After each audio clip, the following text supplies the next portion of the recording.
ನೋಡ್ತಿದ್ದೀವಿ ಮತ್ತು ಕೇಳ್ತಿದ್ದೀವಿ ಅವರಲ್ಲಿ. ಮತ್ತು ಆ ಮಕ್ಕಳಲ್ಲಿ ಹುಮ್ಮಸ್ಸು ಏನಿದೆ ಅಂತಂದರೆ, ಆ ಹಾಲು ಕುಡಿದ ಇನ್ನೇನು ಟೈಮ್ ಆಯಿತು ಅನ್ನೋ ರೀತಿಯಲ್ಲಿ ಬೆಲ್ ಹೊಡೆದಾಗ ಆ ಮಕ್ಕಳು ಯಾವ ರೀತಿ ಹುಮ್ಮಸ್ಸಿಂದ ಬರ್ತಾರೆ ಅಂತಂದರೆ, ಹಾಲು ಕುಡಿಯೋಕ್ಕೆ ರಾಗಿ ಮಾಲ್ಟ್ ಹಾಕಿದ್ದಾರೆ, ನಾನು ಫಸ್ಟ್ ನೀನು ಫಸ್ಟ್ ಅನ್ನೋ ಥರ ಮಕ್ಕಳು ಹಾಲು ಕುಡಿಯೋಕ್ಕೆ ಹೋಗ್ತಿರ್ತಾರೆ. ಅಂತಂದರೆ ಕುಡಿದು ಆದಮೇಲೆ ಅವರು ಏನೋ ಒಂಥರ ಖುಷಿಯಿಂದ ಮಕ್ಕಳ ನಗುಮುಖದಲ್ಲಿ ಕ್ಲಾಸ್ಗೆ ಮತ್ತೆ ವಾಪಸ್ ಆಗ್ತಾರೆ.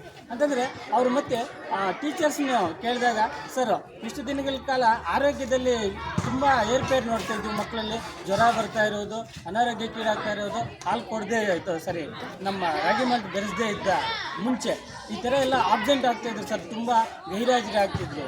ಆದರೆ ಈ ಸಾಯಿಶೂರಂತೂ ಏನು ನೀವು ಇಂಟ್ರೊಡ್ಯೂಸ್ ಮಾಡಿದ್ರು, ಆವಾಗಿಂದ ನಮ್ಮ ಚಿಂತನ ತಾಲೂಕು 2019ರಿಂದ ನಾವು ಪ್ರಾರಂಭದಿಂದ ಕೊಡ್ತಿದ್ದೀವಿ, ಇದುವರೆಗೂ ಸತತವಾಗಿ ಕೊಟ್ಕೊಂಡು ಬರ್ತಾ ಇದ್ದೀವಿ. ಆವಾಗಿಂದ ಕೇಳಿದಾಗ ಸರ್ ಮಕ್ಕಳ ಗೈರುಹಾಜರು ತುಂಬ ಕಡಿಮೆ ಆಗ್ತಾಯಿದ್ದೀವಿ. ಆ ಮಕ್ಕಳಲ್ಲಿ ಗೈರುಹಾಜರು ತುಂಬ ಕಡಿಮೆ ಆಗ್ತಾ ಇರೋದ್ರಿಂದ ನಮಗೂ ಸಂತೋಷ ಆಗ್ತಾಯಿದೆ. ಯಾಕೆ ಗೈರುಹಾಜರು ಸರ್ ಆಗ್ತಿಲ್ಲ ಅಂತಂದರೆ, ಮಕ್ಕಳಲ್ಲಿ ಆರೋಗ್ಯವಾಗಿದ್ದಾರೆ.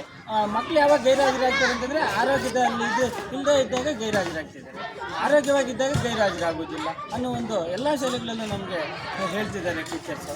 ಮತ್ತು ಆ ಮಕ್ಕಳಲ್ಲಿ ಒಂದು ಆರೋಗ್ಯ ದೃಷ್ಟಿಯಿಂದ ಆದರೆ ತುಂಬ ಪಾಸಿಟಿವ್ ಆಗಿ ಹೇಳ್ತಾರೆ ಟೀಚರ್ಸು. ಮತ್ತು ಮಕ್ಕಳು ಎಲ್ಲವೂ ದೈಹಿಕವಾಗಿ ಬೆಳವಣಿಗೆ ಆಗ್ತಿದ್ದಾರೆ, ತೂಕ ಎತ್ತರದಲ್ಲಿ ಬೆಳವಣಿಗೆ ಆಗ್ತಿದ್ದಾರೆ ಅನ್ನುವಂಥ ವಿಚಾರಗಳು. ಮತ್ತು ಆ ಮಕ್ಕಳೇ ಹೇಳ್ತಿದ್ದಾರೆ, ಸರ್ ತುಂಬ ಚೆನ್ನಾಗಿರುತ್ತೆ, ನಾವು ಇಷ್ಟು ದಿನ ಸ್ವಲ್ಪ ಶಕ್ತಿಹೀನರಾಗಿರ್ತೀವಿ, ಸಾಯಿಶೂರು ಕುಡಿದ್ರೆ ನಾವು ಶಕ್ತಿವಂತರ ಥರ ನಮಗೆ ಅನ್ನಿಸ್ತಾ ಇದೆ ಅನ್ನುವಂಥದ್ದು ಮಕ್ಕಳಿಂದ ನಾನು ಕೇಳ್ಬಿಟ್ಟಿದ್ದೀನಿ. ಅನೇಕ ಶಾಲೆಗಳಿಗೆ ಭೇಟಿ ನೀಡಿದಾಗ ಈ ಎಲ್ಲ ವಿಚಾರಗಳು ನಮಗೆ ಹೇಳ್ತಾ ಬಂದಿದ್ದಾರೆ.